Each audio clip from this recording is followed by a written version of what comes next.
Всем привет! Сегодня я хочу рассказать вам о моей новой разработке, выхода которой многие давно ждали.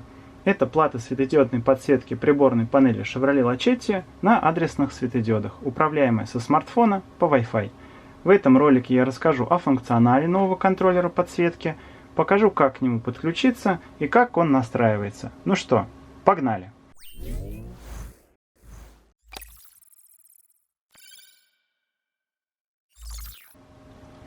Новая плата подсветки выглядит следующим образом и имеет на своем борту сразу два стабилизатора напряжения для питания контроллера и для питания светодиодов, что гарантирует им долгую и счастливую жизнь внутри приборной панели.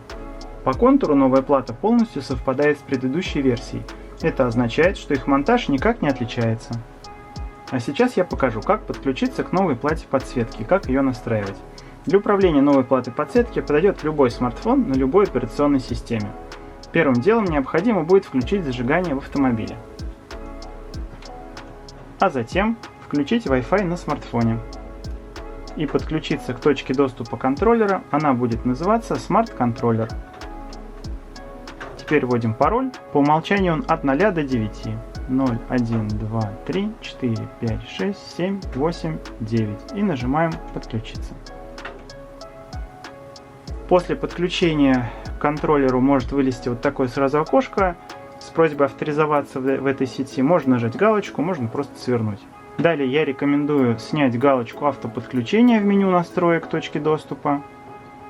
Это необходимо для того, чтобы у вас не пропадал интернет на телефоне, когда вы заводите двигатель. Снимаем галочку, нажимаем тут галочку. Все, подключение успешно прошло. Теперь необходимо открыть браузер и в адресной строчке напечатать IP-адрес контроллера. Он следующий: 192.168.4.1 и нажимаем «Перейти».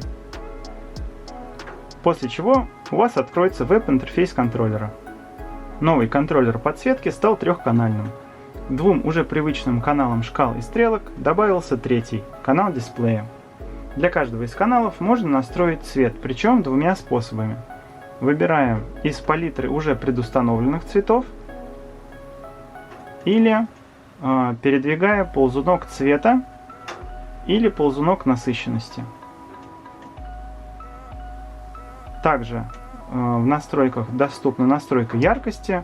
Это дневная яркость и ночная яркость. Дневная яркость, соответственно, активна при выключенных габаритах, а ночная яркость при включенных. То есть, если я сейчас включу габариты, то яркость притухнет. Вот я включил габариты, и приборка у нас притухла. Тут можно настроить эту самую яркость для ночного режима. Если я габариты выключу, то, соответственно, у нас подсветка разгорится.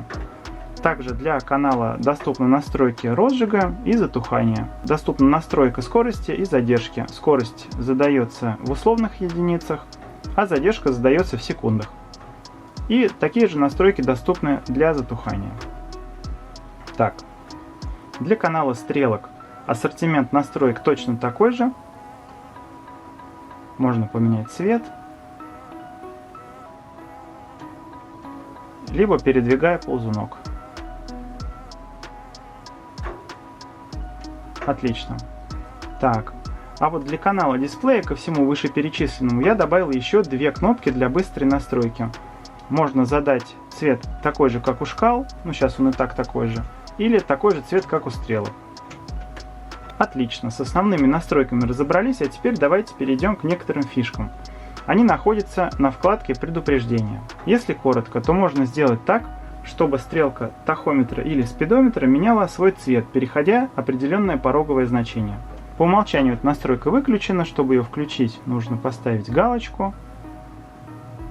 Также можно выбрать цвет индикации, красный, зеленый или синий, и задать порог срабатывания. Для стрелки тахометра порог задается в оборотах в минуту, а для стрелки спидометра порог задается в километрах в час. Также для стрелки спидометра очень важный параметр – это коробка передач, вернее тип коробки передач.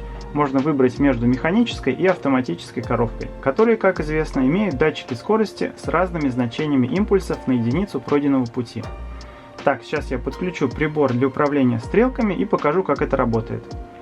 Чтобы изменение цвета было заметно, давайте поставим какой-нибудь бирюзовый цвет стрелок. Так, ну а для дисплея поставим цвет такой же, как у шкал. Сейчас я подключу прибор и мы с вами продолжим. Так, отлично. Я подключил генератор частоты к приборке, чтобы имитировать показания тахометра и спидометра. Так, теперь переходим на вкладку предупреждения. Вот так она будет выглядеть у вас по умолчанию. Включаем, соответственно, предупреждение о переходе порога для тахометра и спидометра. Давайте поставим порог срабатывания тахометра 3000 оборотов. Коробка у нас механическая, все верно.